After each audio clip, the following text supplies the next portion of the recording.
আছে? সকাল সকাল ভোট দেবেন, কতগুলো ভোট দেবেন, মোদি থাকলে দেশ থাকবে, আমরা সবাই ঠিক থাকবো। গ্যাসের দাম টাকা কমে দিলে 100 টাকা করে বাড়বে। 400 কমে গেল, 2 টাকা বাড়িয়ে 100 টাকা কমে গেল। আর উল্টারে খোঁজ দিচ্ছেন না। 14 সালে ইলেকট্রিক বিল কত ছিল, এখন চিনি কত করে সবাই দেখেন সবার আগে। এখন ইলেকট্রিক্যাল বিলের ইউনিট কত? গ্যাসের মূল্য বৃদ্ধি নিয়ে বালুরঘাটে নিজের ওয়ার্ডেই মহিলাদের ক্ষোভের মুখে পড়ল সুকান্ত। অস্বস্তিতে বিজেপি প্রার্থী, কটাক্ষ বিপ্লবের। জানা গেছে এদিন সকালে বালুরঘাটের সন্ধ্যা সিনেমা হল সংলগ্ন এলাকায় চায়ে পে চর্চা নামক কর্মসূচির মধ্য দিয়ে জনসংযোগ করতে নামেন বিজেপি রাজ্য সভাপতি তথা বালুরঘাটের বিজেপি প্রার্থী সুকান্ত মজুমদার। যেখান থেকেই নিজের 22 নম্বর ওয়ার্ডে বাড়ি বাড়ি গিয়ে ভোট প্রচার সারেন তিনি। সাংসদ থাকাকালীন নিজের কাজের খতিয়ানের হ্যান্ড বিলও এদিন 22 নম্বর ওয়ার্ডের বিভিন্ন এলাকায় বিলি করতে দেখা গেছে তাকে।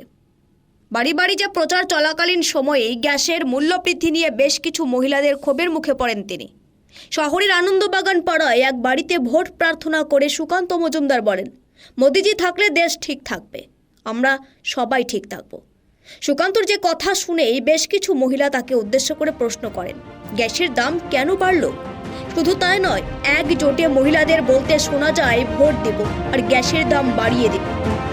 নিজের ওয়ার্ডে মহিলাদের করা যে প্রশ্নেই এদিন কার্যত অস্বস্তিতে পড়তে দেখা যায় প্রচারে উপস্থিত থাকা অন্যান্য বিজেপি নেতা কর্মীদের।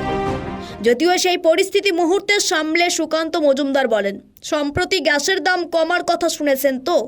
শুধু তাই নয়, একই সাথে মহিলাদের পাল্টা প্রশ্ন করে সুকান্ত বলেন, উল্টো দিকটা খোঁজ নিচ্ছেন না কেন? 2014 সালে ইলেকট্রিক বিল কত ছিল আর এখন দিদি কত করেছে, যা বলেই এদিন এলাকা ছেড়েছেন তিনি। এদিকে এই ঘটনা প্রকাশ্যে আসবার পরেই গ্যাসের মূল্য বৃদ্ধি নিয়ে মহিলাদের সোচ্চার হওয়ার ঘটনাকে সাধুবাদ জানিয়ে সুকান্তকে জোর কটাক্ষ করেছেন রাজ্যের মন্ত্রী তথা বালুরঘাটের তৃণমূল প্রার্থী বিপ্লব মিত্র। বিপ্লব মিত্র বলেন, হাতের কাছে রাজ্যের নেতাকে পেয়ে মহিলারা ক্ষোভ প্রকাশ করেছেন, যা ঠিকই করেছেন বলে তিনি মনে করেন। কেননা রান্নাঘর সামলাতে হয় একমাত্র মহিলাদেরই, আর সেখানে গ্যাসের যে অস্বাভাবিক মূল্যবৃদ্ধি তাতে মধ্যবিত্ত নিম্নবিত্ত পরিবারের লোকেদের নাভিশ্বাস উঠবার জোগাড় হয়েছে।